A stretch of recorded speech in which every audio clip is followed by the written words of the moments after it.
and we were discussing her wall color because it was so pertinent to her job and why she chose what she had in her home.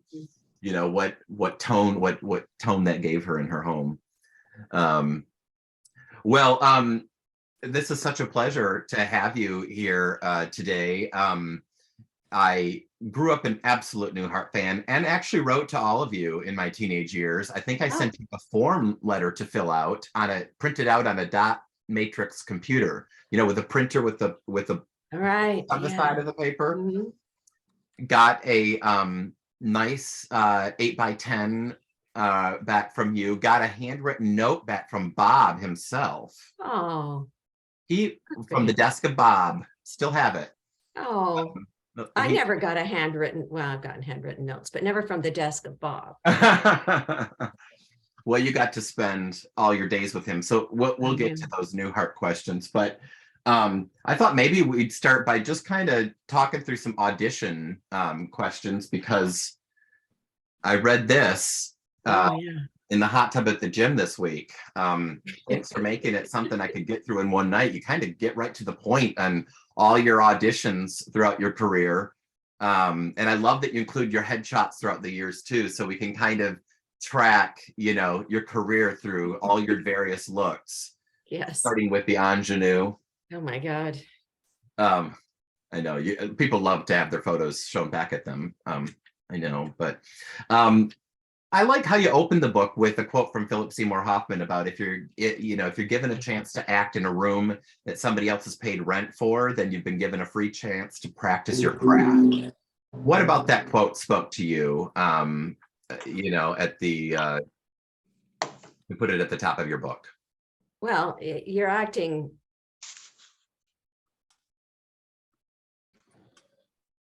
So sorry, one second. So sorry, a second, Julie. I think we lost your audio here.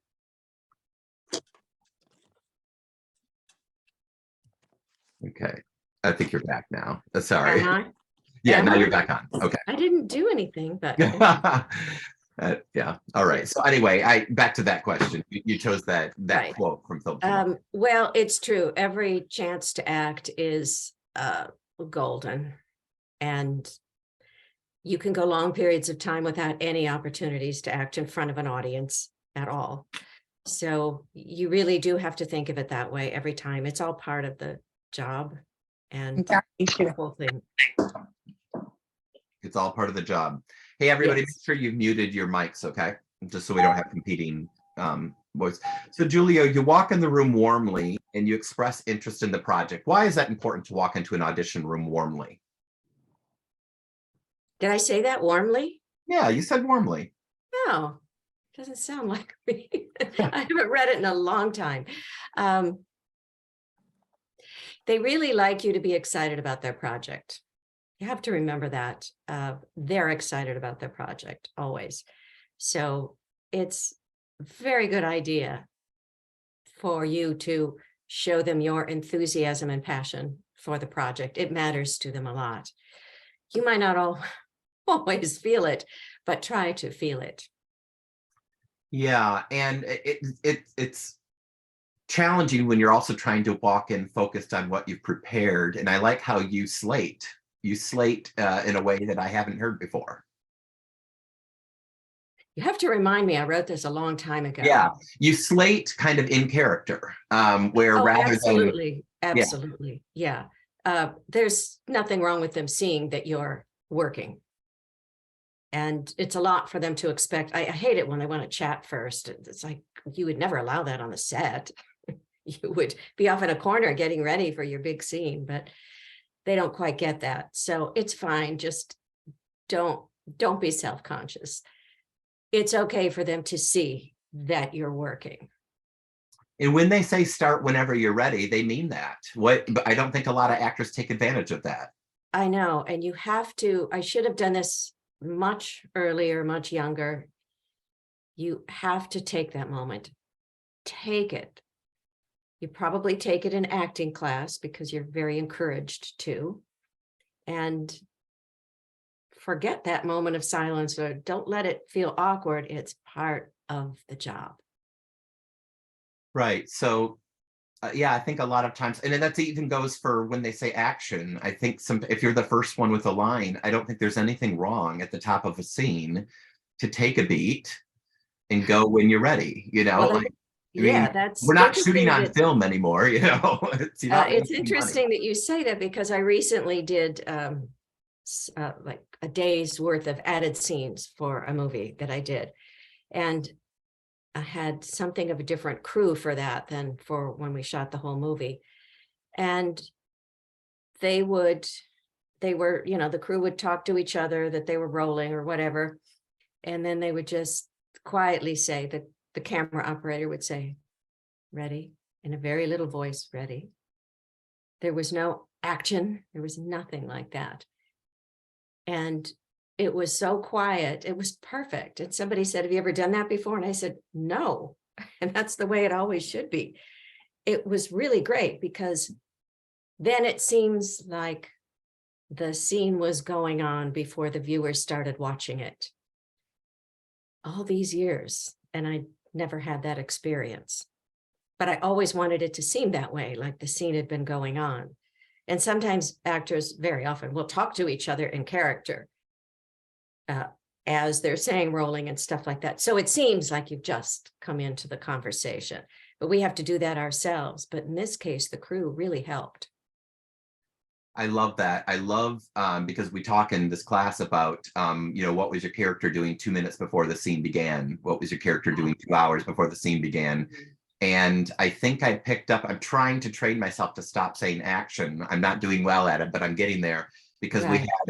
we did a Zoom with Nicole Holocenter, who's one of my favorite directors. Yes. And I think she told me that she just says, go whenever you're ready. Right. Because it isn't film anymore. It's not expensive. It's No, digital. right. And of course, I started when it was film, and you didn't waste film. You No, didn't, you every second didn't matters when print we're what, rolling. you only printed good scenes, and you would listen to see if they said print it. Oh, it seems like 100 years ago now, but that's how it was for the majority of my career. Digital is much more recent. Everything's changed. I mean, Everything. when I watched Newhart, it was one of 4 things to watch. I mean, I would have watched that anyway, but Yeah. I live for those Monday mornings. I mean, Mondays, to have a lineup to look forward to on a Monday night, when Yeah. Monday you're going back to high school, like the worst time of my life. And then Oh. to like wake up on Monday morning and think, if I can get through today, I've got Newhart Designing Women, Oh. Murphy Brown, I mean, it was just like the best. Comfort TV. I Yeah. know. And then it was a lull till Thursday night with NBC. But Mondays, really kicked off the week. And yes, I was bawling on the last episode. Of course, it's the most classic last episode of any sitcom in history. But you guys, with that curtain call and the tears in your eyes, I was losing. It was just, we couldn't believe it. We just couldn't believe it was really happening. Yeah. If they completely change the character on you, you said some anecdotes about in an audition where you'll come in and you're supposed to play like a spacey character, and you come in and then they're like, you don't need to play her spacey. And you're sitting there thinking, that's the one note I had in the script to play. If they completely change the character on you, can you ask for a few minutes to prepare? You can. I've done it. This is all not applicable anymore, because it's all self-tapes. So you don't get any feedback, which is also bad, because you are sometimes sent the sides and not the whole script. And so you don't know anything except the sides. Recently, I had an audition, and the person who got the part is so wildly different from me. But I had a scene it was a series, and a streaming series, so all the scripts were written already. And I had a scene from where these 2 characters meet, and then a scene from later in the series where there was tremendous tension between them. And I had no idea what had happened. And I couldn't get any information, because you just can't. So I was completely guessing. And that happens a lot now. You have nobody to speak to. It's bad enough when you can only ask a question 2 minutes before you're going to do it, but at least you can ask a question. and now you just have to guess. You can try, you can ask your agent to try to call the casting office and ask a question, but most of the time you can't find. And the one time I did that, it was so hard to figure out what was going on. And they did get through to the casting office, and their answer was so bland and not on point to what my question had been. And I don't know, maybe they just have interns in the office handling this. So self-tapes have a lot of good about them and a lot of bad about them. Yeah, of course you can keep, I enjoyed reading you talk about like giving yourself multiple takes, choosing your best take, maybe in the middle of the night on a self-tape, you come up with a new idea. If you haven't sent it in yet, you can tweak it and redo it in the morning or whatever, Yeah. but you've got a whole setup with your Home Depot lamps and everything. Right. And I leave the ring light out now and everything when I do one, if it's not due on the day that I've done it, because I don't know what I might think in the middle of the night. So I might as well be ready. Honey, I need to do this again. And he's very good about it. You're very lucky to be married to an actor. That really Yes. is helpful. Yes. Sometimes I tell him to go to the other end of the room because he's acting it so fully and he has a very resonant voice. And in the instructions, it will often say, don't let your reader talk too loud, because they're just focusing on you. Yeah, they want that to fade into the background. If they compliment you, you say return the praise and make it about the work rather than yourself. I think that's a really good note, because writers do like to hear positive things about the material. Yeah, everybody likes to hear good things. And it is about the work. You sort of have to separate yourself from the work. It's an art project of its own, and it can't just be about your talent. You can't get carried away. I think you should react to praise differently than you react to criticism. I don't think you should use it very much. That's interesting. Okay, so early on in your career, I love the Lou Grant story. You went in to play a nurse with one line, but then things changed. Yes, she might have had 2 lines, but it was like, the doctor will see you soon. I don't know how to act when there's nothing to act. It makes me crazy, and it makes me self-conscious. And I don't think I'm any good on camera unless I'm playing a character. I don't get how to play a regular person. I never have. And I loved the part of the girl that he has to try to get information from, the investigative reporter who works at a McDonald's or something. And I realized that I knew the show. I knew they often had scenes that were amusing, even though they had serious subject matter. And I thought that scene should be funny. So the casting director let me read for that scene, and I was all ready. I had gum to put in my mouth and the whole thing to play the bored girl at the counter. And then did you get that role? I did. So you kind of changed their mind. I mean, you kind of opened it up to a better role for yourself. Yes, and a role where I could make an impression. The other role, there was no way I was going to make an impression. I'd never seen this casting person before, and I needed to make an impression, and I couldn't possibly. It would be a wasted opportunity. Jumping way ahead, what was it like when you read the script for Looking? I mean, what was that audition like, if it was an audition? And then that's such great material. By the way, almost everybody here has watched it because I cut it together and dropped it to everybody this week so everybody could watch your scenes from Looking. Such a great character. What was your reaction to the material? Well, I absolutely adored it for personal reasons, and it was beautifully written. And the audition was absolutely memorable. That casting person takes so much time. I was in there forever. And she would say, let's do it again. What should we do this time? I was so excited to keep doing it again. But she let me know that it was probably going to change, that this was a very important story because all of the writers were gay and all of the crew were either gay or identified, and it was a planned thing that it would be that way. And indeed, when I got the role and I was up there in San Francisco doing it, there were so many discussions. It was like group therapy. It mattered to them so much because of their feelings about their mothers. And I had the weight of that on my shoulders. But she explained to me how personal and important this was to the writers. And I got that. I really got that. And it added something to the audition that she told me that I wanted to do their mothers proud. That's so meaningful. I think it comes through in the performance. We were talking about your performance yesterday. We filmed yesterday in class, and we talked about the use of your voice, how your voice goes from high to low. And I've always loved, I mean, I remember it with Stephanie, it'd be like, like your high pitched squeal, and then you'd be like, I don't know, when you were disgusted, you'd like, your voice would be down in the lower register. And I think that's always just something that stood out to me, is like, you just never knew where you were going with the pitch of your voice. And I noticed it in looking. So we studied that yesterday, and actually that was the assignment for all the actors in class yesterday, was use the higher parts of your voice and the lower all in the same thing. I don't know if that's something you ever choose to do, or whether that's just your natural voice that does that. But I don't know, maybe talk a little bit about an actor's use of various tones of their voice. Well, I'm very aware of it, and I'm aware of it when I do it wrong.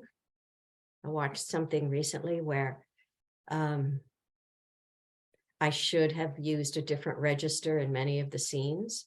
And I think it was something that we did with a lot of improv. And I think I wasn't thinking about it as much as usual. And I note when I could be in a better register for the character or that particular scene. I can be very self-conscious about it. And sometimes I forget. And I did one thing where we were shooting in New York, and in a place that was very, very overly air conditioned. That's where we were shooting the whole time.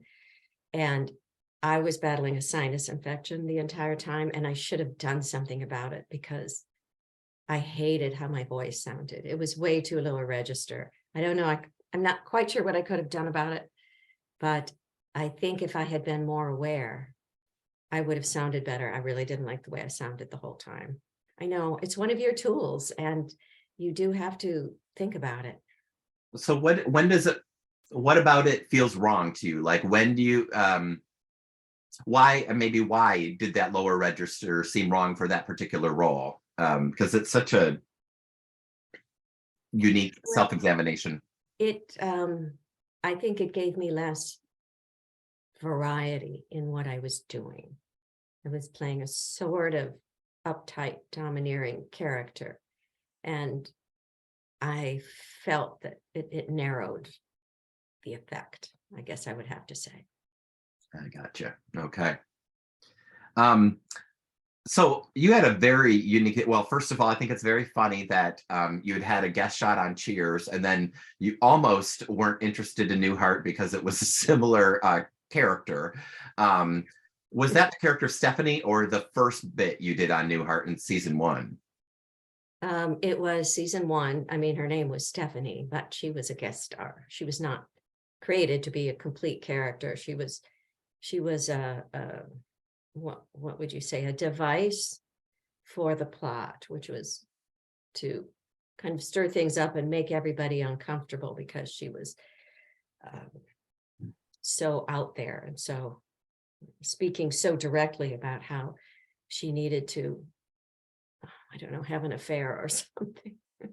And that made Bob's character very uncomfortable, which was a lot of fun.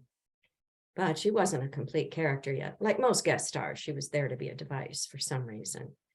And I guess because on Cheers, I had also done something like that plot-wise.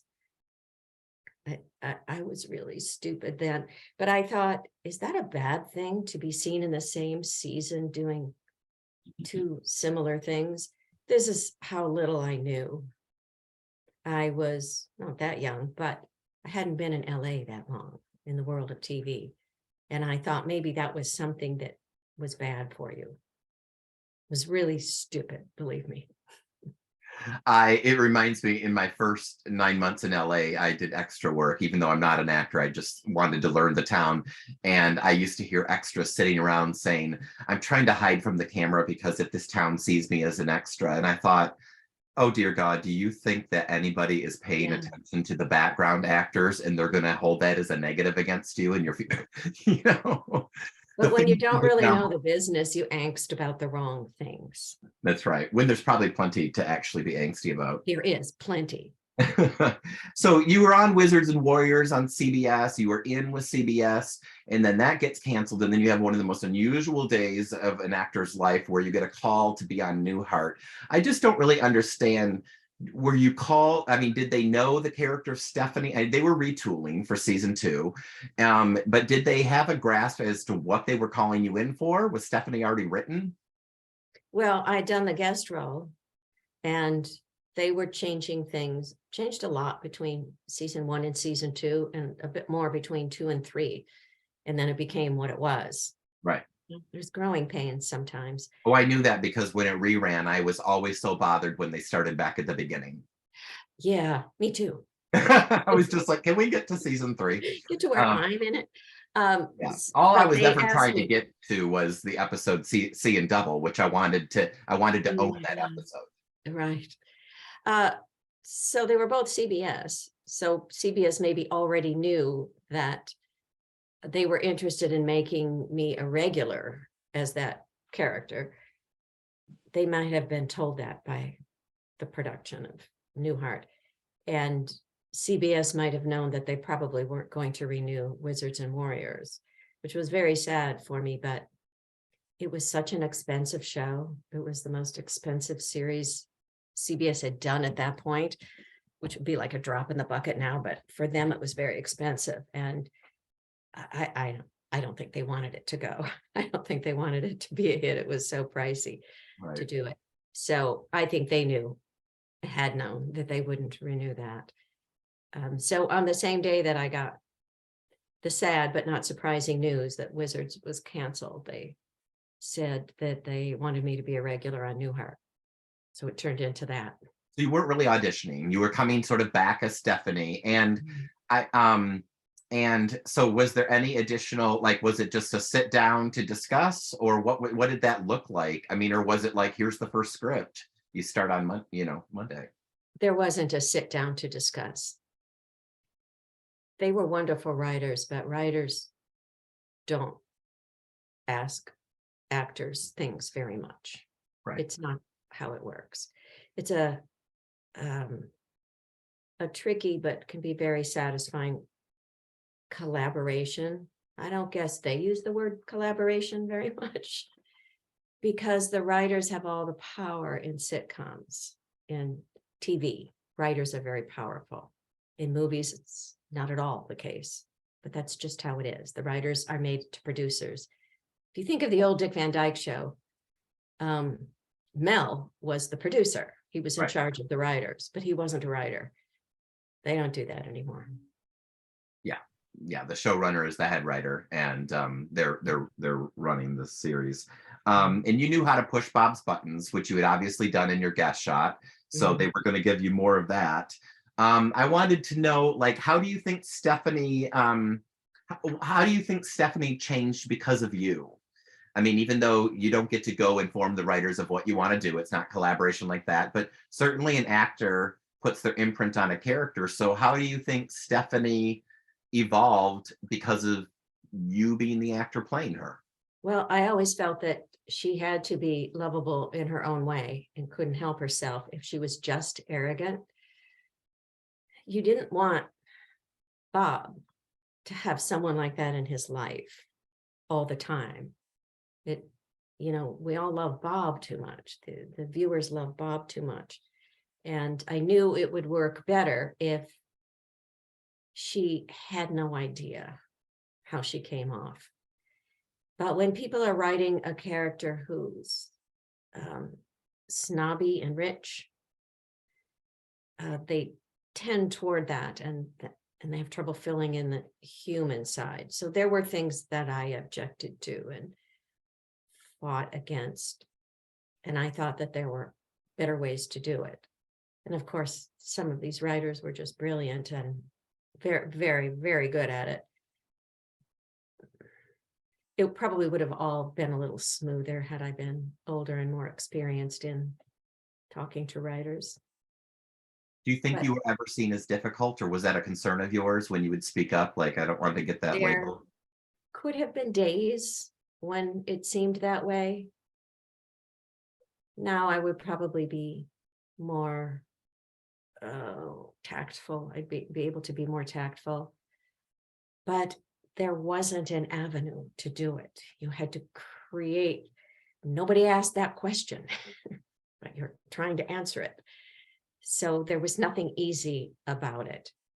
That collaboration, that atmosphere didn't exist, more with some writers than others. And really, I wound up being very fond of everybody. And we had so many good writers. We were really fortunate.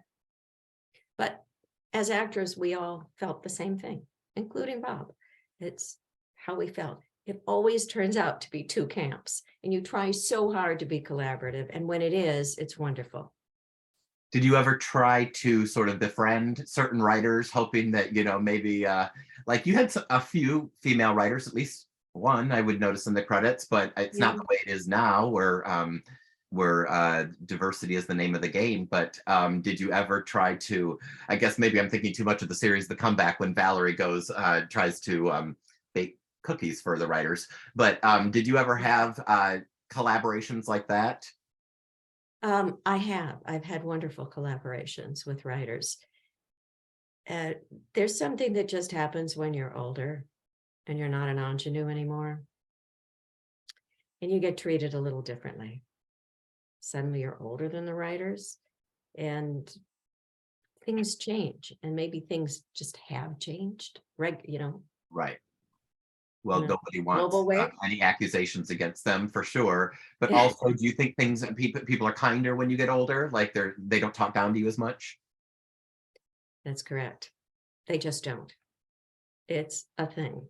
It's something, it's an ephemeral thing, but we feel it when suddenly we're treated differently, a little more respectfully. It's just easier to walk up to a writer or director as if you're equals, which is hard to do when you're an ingenue, and have a chat in which you show how passionate you are about the result, and that it's not about you, and it's about the whole. It's a lot easier now. That's so great. I mean, I'm so glad to hear that. And not to mention, I mean, like, so many showrunners are now women, young women, all these young women with Oh, these I know. shows. And I think, I was going to ask, I know that you guys all laughed all week on the show and had a great collaboration. Was there anybody in the cast that you would have like vacationed with, or was there anybody that you hit it off on a even more like friend level, than just like coworkers that get along well and enjoy each other's company on the stage? Everybody I would have gone on vacation with. The five of us had something that, I mean, we had more fun than any other five people in the world ever had. Whose sense of humor was most like your own? Um, well, I think we very much all shared a certain sense of humor. There was you couldn't go too low. That nothing was off limits. Absolutely nothing. The joke was king. This is how it was in our conversations and our fooling around every day. The joke was king. If the joke was there to be made, you made the joke. But you have to understand, I was working with people who knew Bert Lahr, who I was connected to a world that goes back to the mid-century, before mid-20th century. So I was very influenced by that. Yeah. I mean, you just think of, who am I thinking of? Sid Caesar. These people knew these people, and the joke was king Yeah. for that group.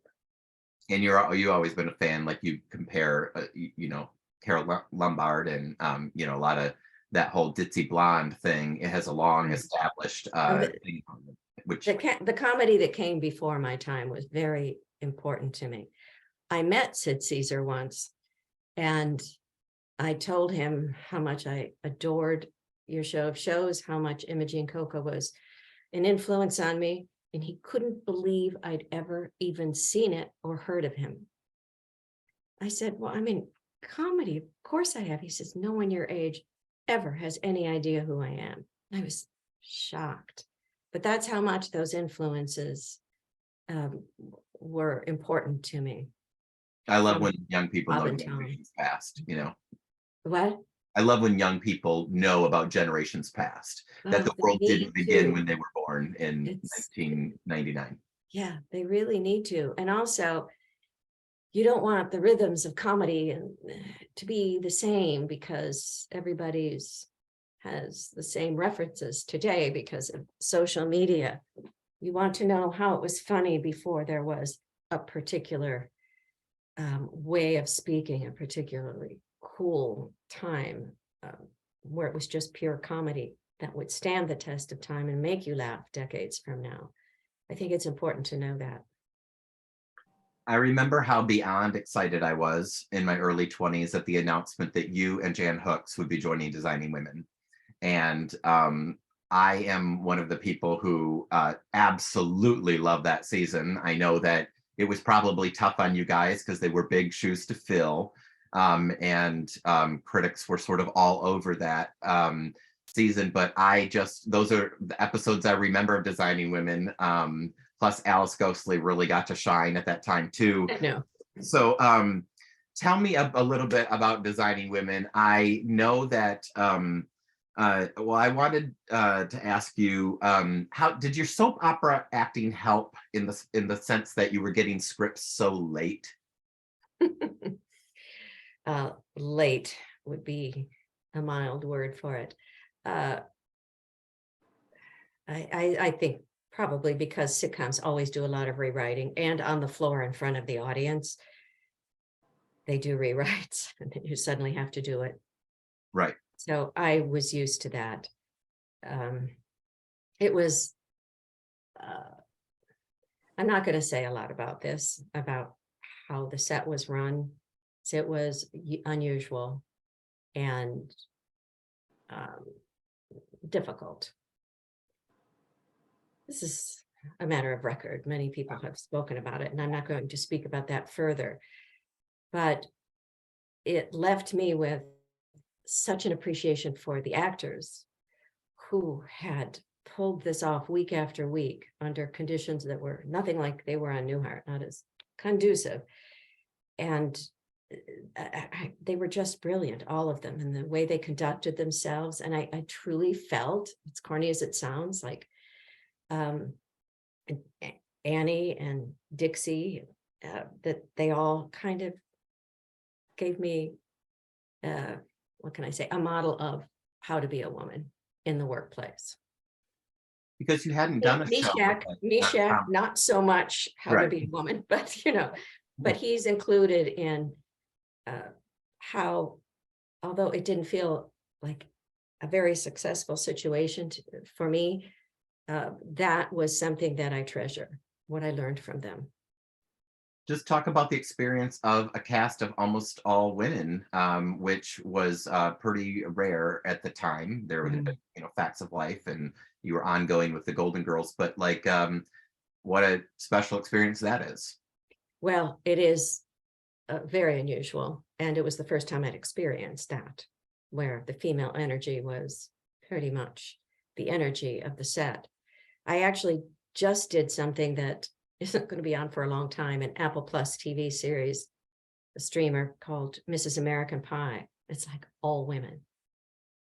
Kristen Wiig, Allison Janney, Laura Dern, Leslie Bibb, Carol Burnett. Amazing cast. What a dream. And what did people say over and over? Day players, guest people on the set.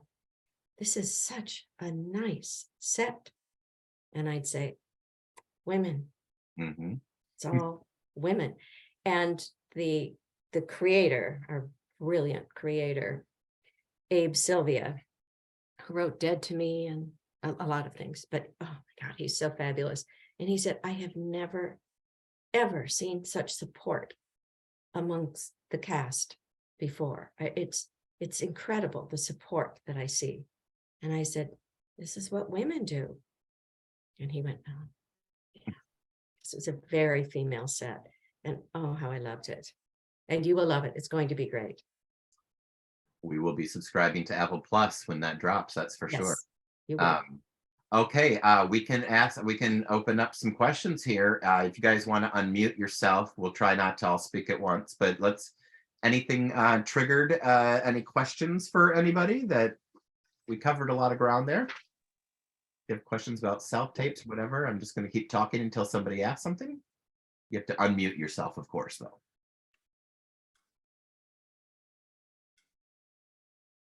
I can hardly see them in the little things. Oh, there we go. There we go. Okay. I was trying to recall if Larry, Daryl, and Daryl joined Newhart the same year as Julia's Stephanie character came in. The Larry, Daryl, and Daryl, the crazy neighbors. They were there the first season. They started the first season. Okay, Kurt was there, and then I guess they became more prominent like this after he left. Then after Kurt, the lying character. Oh yeah, that's a deep cut, Joseph. To know Kurt, that's a deep cut. Yes, they became used more, well, simply because the audience went wild whenever they entered. So yeah, they used them a lot more. Sometimes I wondered, you can't comment on that. Sometimes I know what you're saying. We're stopping the plot. I guess we're stopping the plot for a few minutes. I completely understand what you're saying. Yeah. When I eventually started taping them on VHS, I was like, okay, I want to get back to what we were talking about. Anyway, but yeah, you can't, I mean, when there's a breakout character on the show, you got to roll with it. You know, Family Matters becomes the Urkel show. Happy Days becomes the Fonzie show. Right. And also you have to realize that our head actor, our person was the reason that we were there as a stand-up comic. And to him, the audience is everything. And he had such an ear for the audience. He hated laugh tracks, and he wanted to be sure the audience reaction was always recorded properly. And it was all about the audience to him. And Bob was very into the rise and fall of the laughs, like the timing of it all, almost like in the edit or whatever, like, you know, Bob being Bob Newhart. I mean, you had said something about like, you know, the timing was like everything to him. I think, or maybe I heard it somewhere else, but just that he, even when the edit of the show, just the pacing of it, as far as like where the laughs build and, you know, that would matter to a stand-up. He has a perfect ear. You cannot question it. One time we had a drum set on the set for some reason, and he sat down and was playing the drums, and I saw that he had quite an ear for the rhythm. And I thought, oh, of course he does. He has like a perfect ear. It must have been extra rewarding to get a real life laugh out of Bob, because in the outtakes you see that he does crack. But just to kind of like, I once over the phone made Phil Hartman laugh, and that was like the pinnacle of my life. And so the achievement. But I can imagine, do you remember ever making Bob laugh, maybe in a rehearsal or something, where you just was like, I'll remember that? Oh, absolutely. Well, first of all, we all made each other laugh so much. Not always because we were being funny in the script, but it was a pretty wild atmosphere. And it was very equal with people making each other laugh. My favorite memory, though, of Bob appreciating me once is it was very early on, and I had a phone call, and I was talking to my parents, and it was very funny. The phone call was written very funny. And I was complaining to them because I had to work as a maid and all of these things. It was a great way of getting to know Stephanie a little better, to see her on the phone with her parents. And Bob was walking across the stage with his coffee cup, and he stopped and watched me. And I thought, oh my God, Bob Newhart's watching me do a comedy phone call. I said, stop watching me. And he said, "It's harder than it looks, isn't it?" And I said, "Yes." You're Because, literally in front of the king of comedic phone the calls. king of comedy phone calls.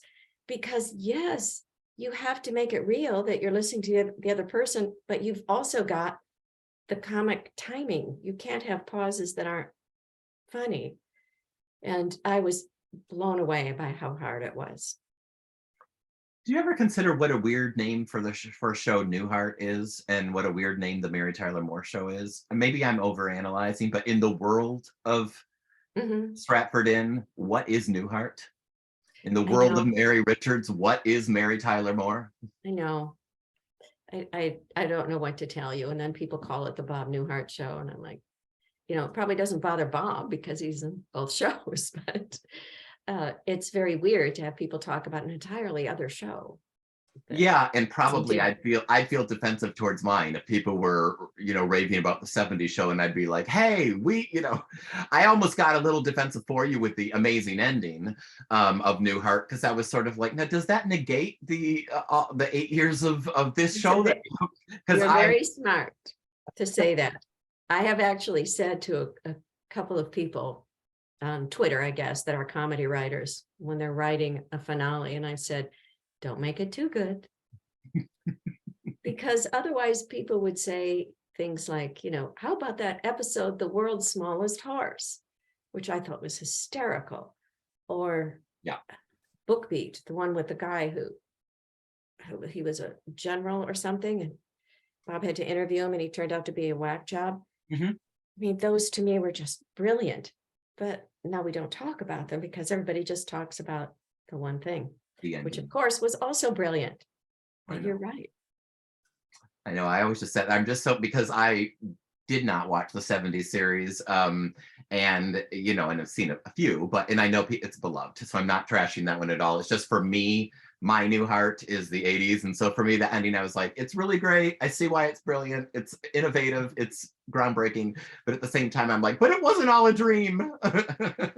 But now actually, as people are getting older, I find a lot of people didn't know there was a first show because they grew up at a time where maybe they were watching it in syndication. Yeah.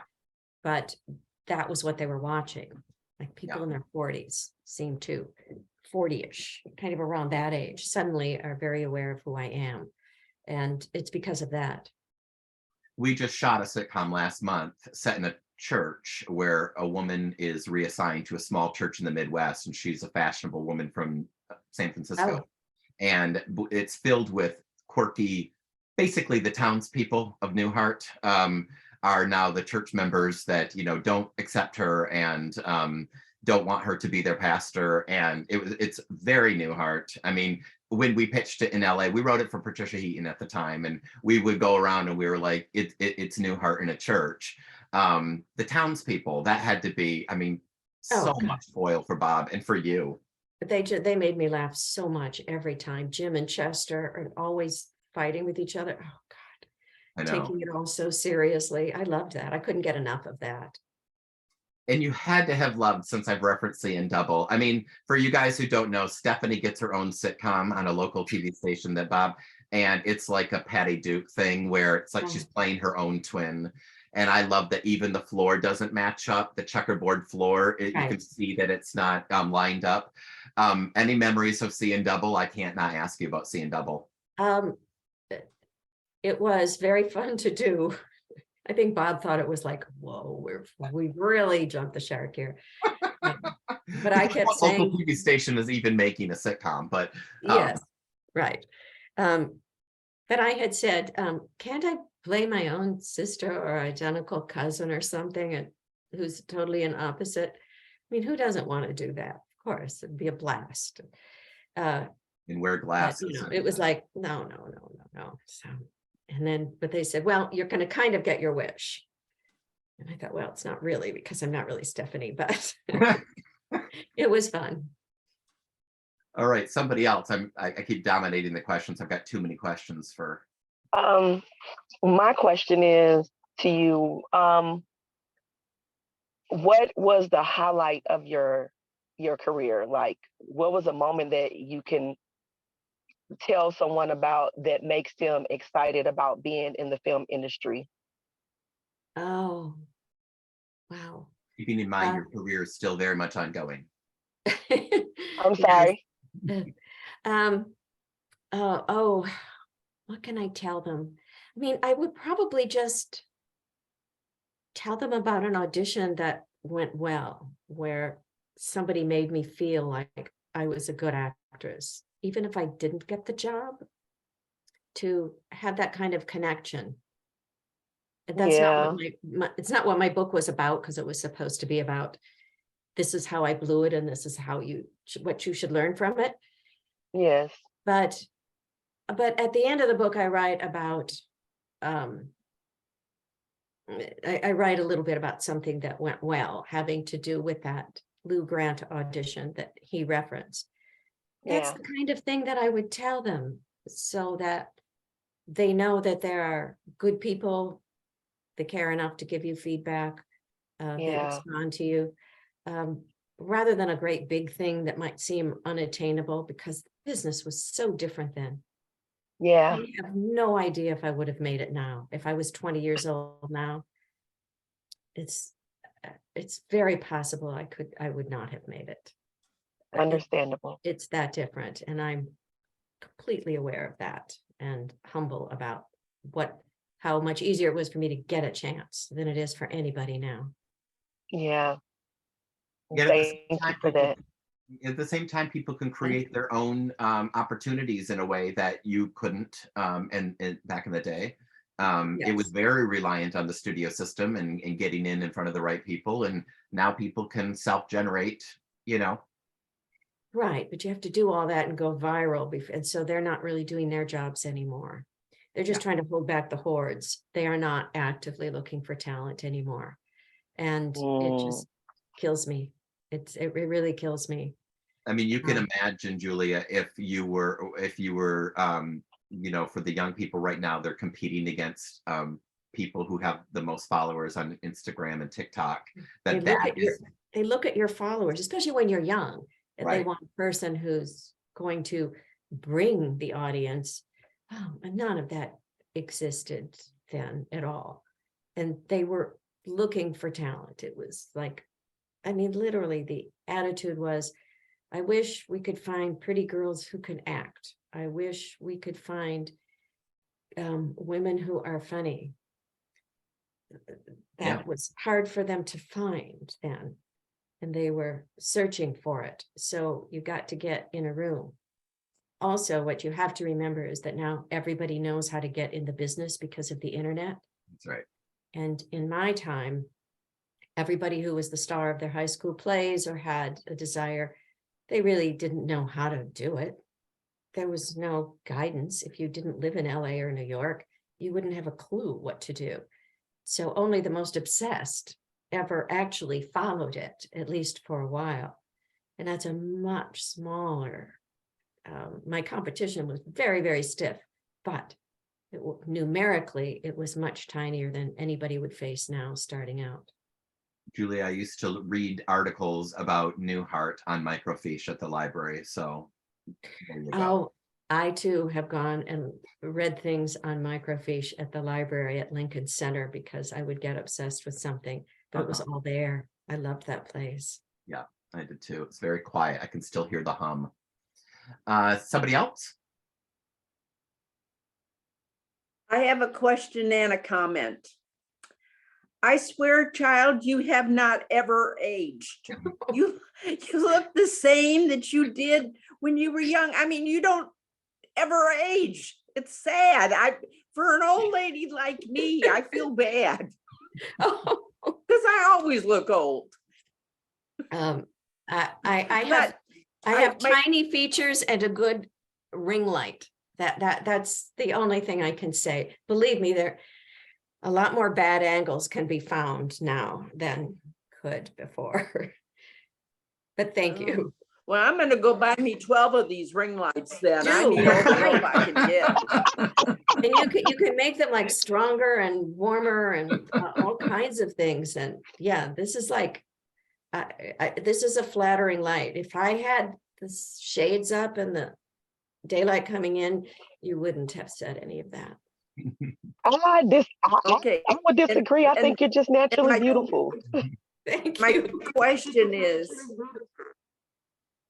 Yeah. my question is, if you could work with any current actress or actor right now, who would it be?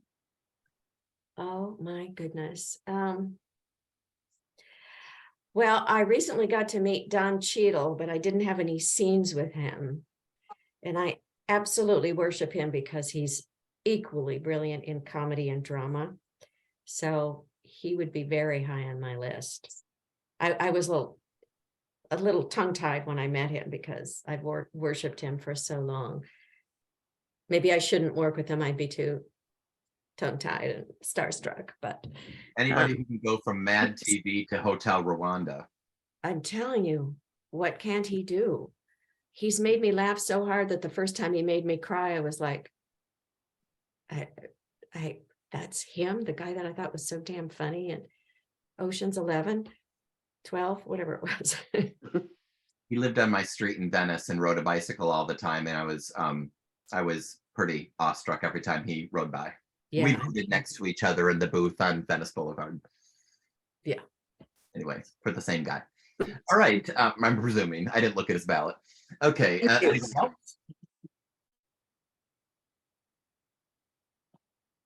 Oh, why am I looking at I don't know. We had an angel pop up. Anybody an else? angel? That was beautiful. I didn't see anything. It's all lit up. I don't know. I Damn, think people are taking a moment to Damn. turn their mic on. damn. Anyone? I'm just honored to be on this call. Oh, well, thank you for being part of it. I'm glad you were. Yeah, yesterday was amazing, and to be on this call today, it just sweetened the deal. So I'm grateful for that. That's so great. Thank you. Julia, I hope that you were able to see, I sent you a little highlight 4-minute reel of the fact that we do have women in our movies. Yes, and I just saw a couple of them. Yes, Janet. I watched the reel. She was in the highlight reel, but you can see So that. where are you? Are you St. Louis? Yeah, I moved here from LA. I made a Yeah. movie here and then stuck around. And we've made 12 features in the St. Louis area. And I teach acting classes, and you're talking to the people who are in the acting classes.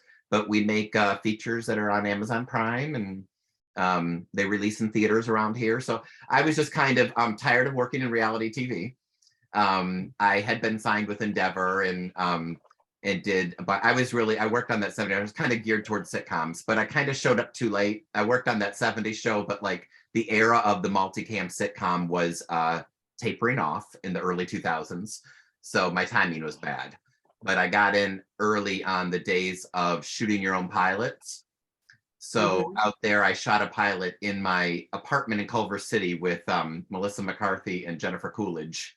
Oh, well, that's not too bad. Not bad. No, I mean, Jennifer Coolidge was in my bathtub with lots of bubbles. Melissa McCarthy was eating pixie sticks on my couch, Michael Hitchcock and Tim Bagley. And basically, I really got in with the groundlings, and obviously the first company, the main company. Right. Oh, I'm sure we know a lot of people in common then. I'm sure we do. And I told you we had kind of developed a show with you and Debbie Reynolds and Aisha Tyler in mind that we were pitching around town without you knowing. We always had like a famous actor as a prototype, trying to steer producers' minds in their direction, saying ideally this series Mothers-in-Law would be about a mother, Aisha Tyler, who is forced to go back and live with her mother-in-law, Julia Duffy, and her mother-in-law's mother-in-law, Debbie Reynolds.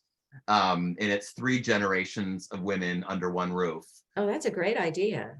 Well, thank you. It would have been nice, hopefully your agent would have gotten a call if we'd gotten forward with that. But it was a premise that people did respond to, and stuff like that. But I'm telling you that to know that without you knowing, you have such an influence with your body of work that people love to create things for you, even if you never know about them. Well, that's very nice. It's also nice to hear when, I work my ass off doing a self-tape and a million takes and I send it in, I never hear anything again. And so it's always nice to hear something supportive like that, because we have just as many, what can you say, bummers as, all of us do. And I hope everybody's you're getting some self-tapes. offer onlys after 7 Emmy now. I mean, good grief. To me, even to hear you talk about audition, I'm like, why are they not just calling you? Oh, no, everybody does. See, now that it's self-tapes, it's not like you're sitting in a waiting room and it's beneath you because you're a big star. Now they can ask you to do a self-tape, and you probably will, because you'll probably be told, I don't know if they're going to cast it, somebody who doesn't read for it. But you see that you don't have the downside of it. Oh, you wouldn't believe the people who do self-tapes. It shocks me. Yeah. I say, you did. And yeah, I know I've been that's how it hearing the is. movie stars talk about when they did their audition self-tape, and I'm like, really? But who were some of the women that you saw regularly on your way up? I'm sure you all made it in different ways, but like, who were the other blondes? The ones who got all the things that I went out for, mostly Linda Pearl mostly got all the jobs. Yeah. Okay. I'm sure I never won out over her. You don't really know, but yeah, she was in the waiting room a lot. And Valerie Mahaffey, who got her start playing a role I had to turn down. And then she did a guest role on Newhart. And she said, it was so weird playing a role that was written for you, which it had been. And ever since then, she's won every single time. She beats me out every time. She's a very lovely lady.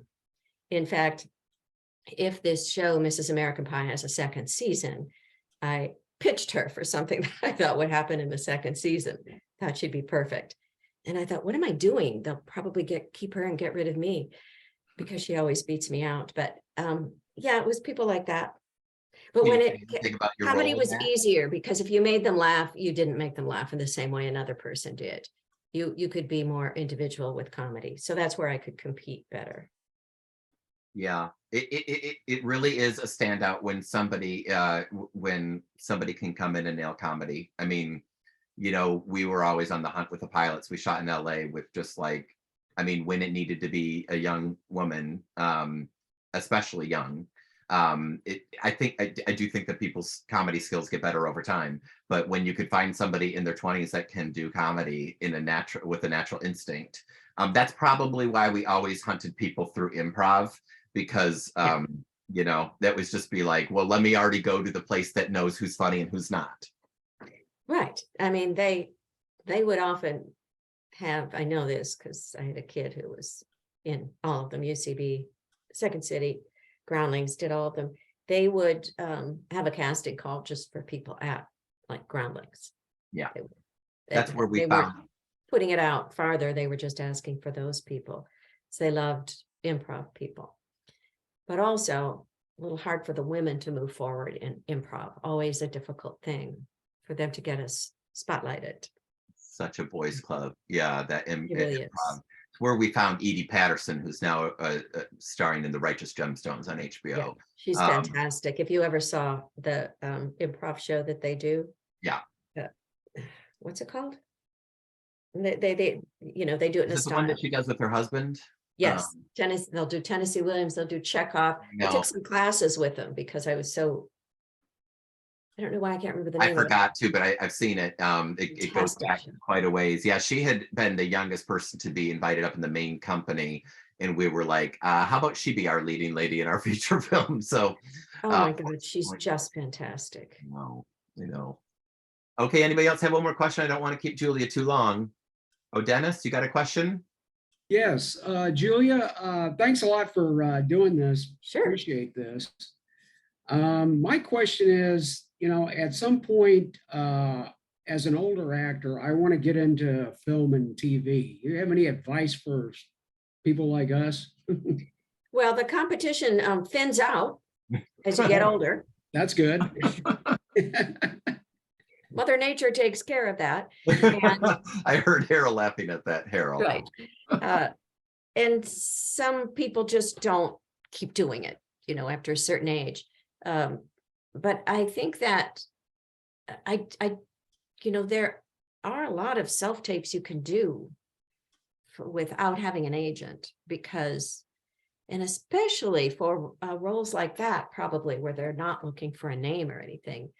If you're just a good type that shows up a lot in scripts, you can do your own self-tapes through Actors Access, I guess, and breakdowns. And I don't know as much about this as, for instance, my daughter, who's done lots of them.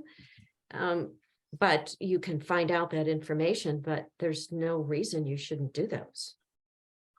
Yeah, and it's actually quite an important world of people playing grandparents and seniors.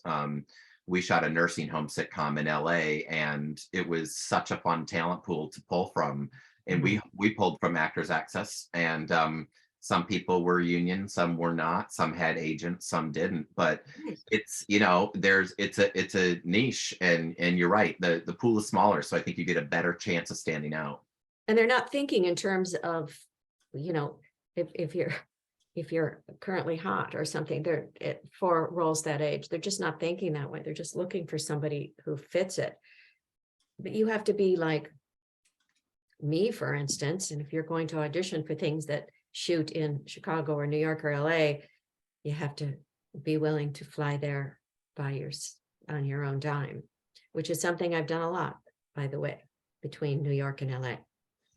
Now they make you prove that they don't want people, if they're casting like a guest role or something that will shoot soon, they don't want somebody who suddenly has to get on a plane.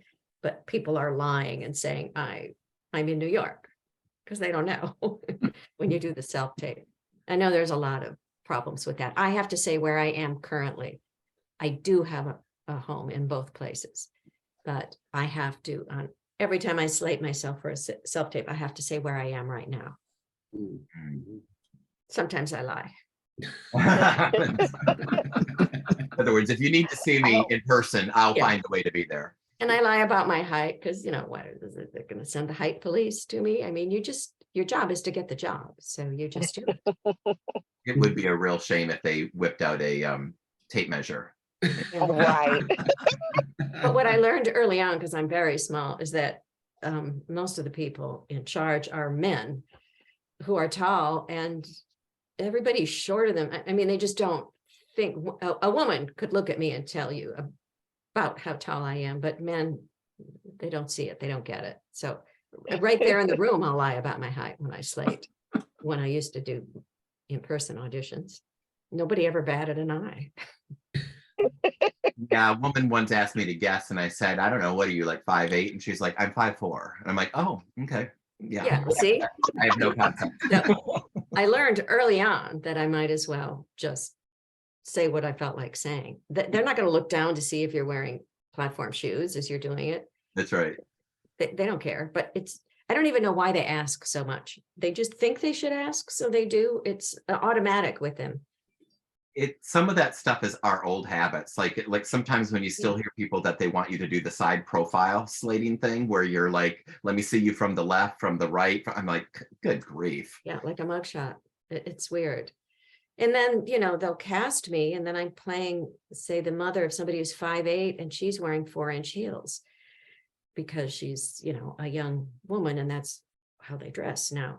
And I think, okay, is somebody going to make this into a 2-shot that works or not? I just don't think about that stuff. You'd be surprised how much stuff they just don't think about. Yeah. Put you on an Apple box like they do Tom Cruise and try to level things out.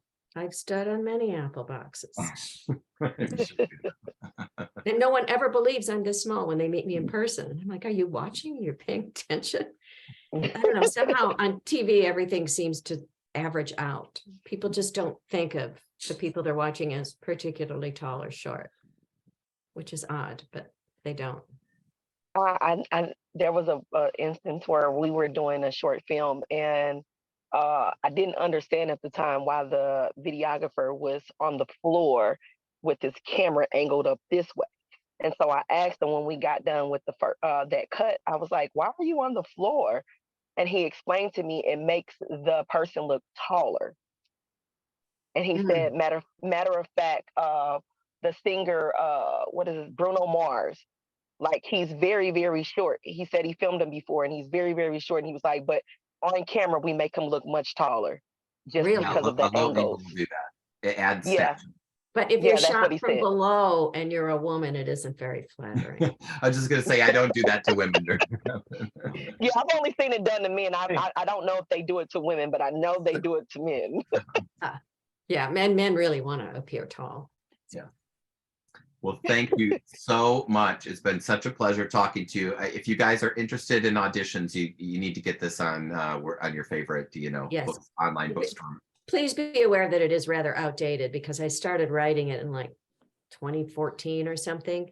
And things changed so drastically after that. They were starting to, but I hadn't really processed it yet. Yeah, you covered the self-tape by the end, so it didn't feel that dated to me because I was like, well, yeah, she's up to where we're I at now. almost didn't have a self-tape chapter. That's how it was. Yeah, It didn't seem And that then- important then.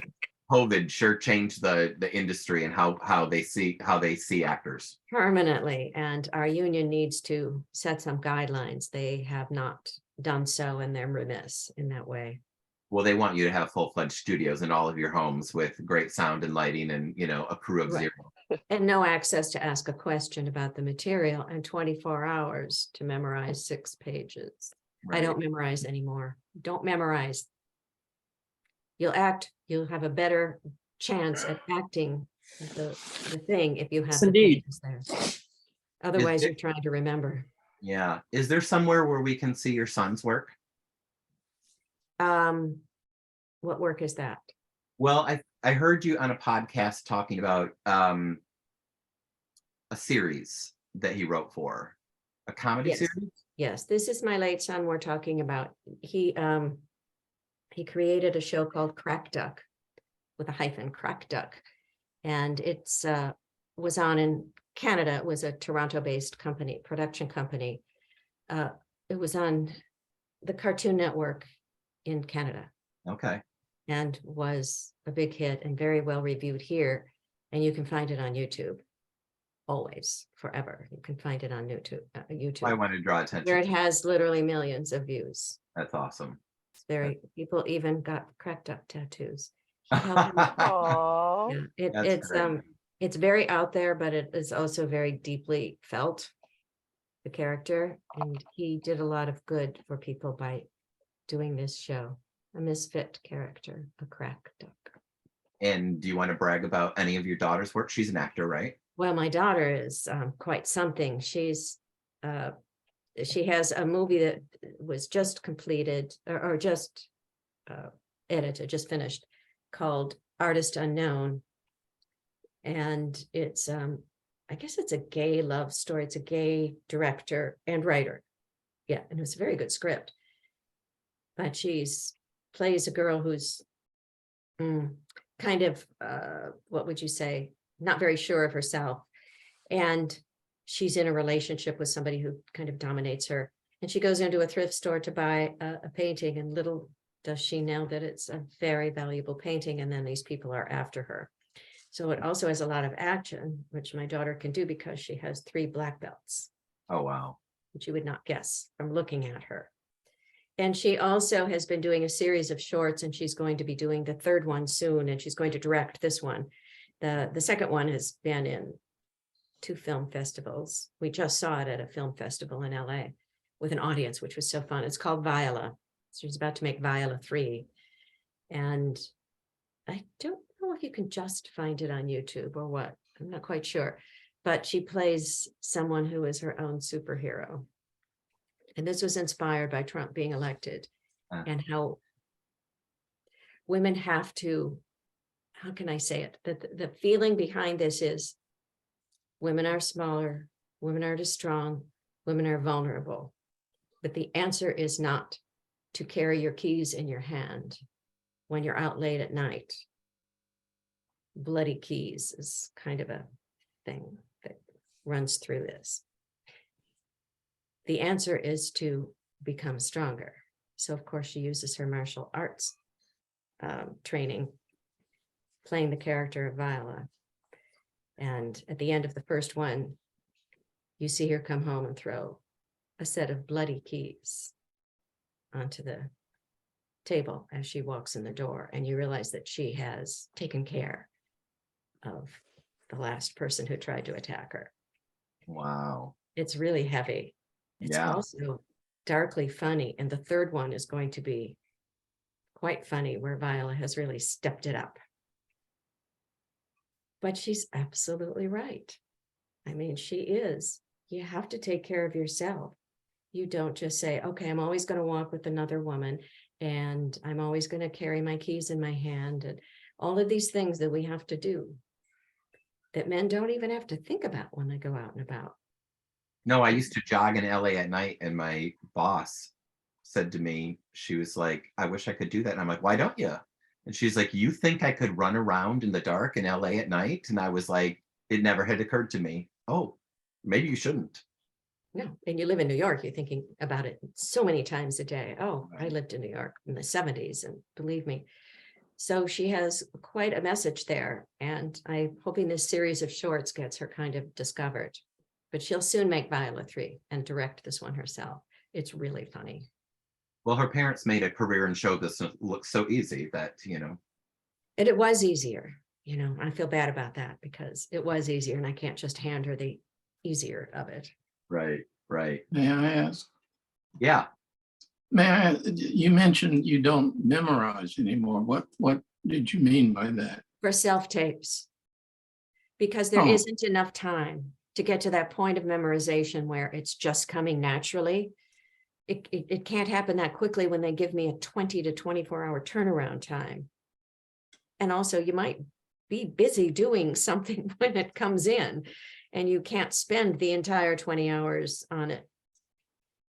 Honestly, I was on Twitter one day, and I don't know if you all know who Sarah Polley is. She's a wonderful actress and director, and she's very successful. And she tweeted, I'm never memorizing a self-tape audition again. I couldn't believe she still has to audition. It's like we talked about. And I could not believe the responses from really famous directors saying, I don't want actors to do that. I want them to do their best, and supporting her.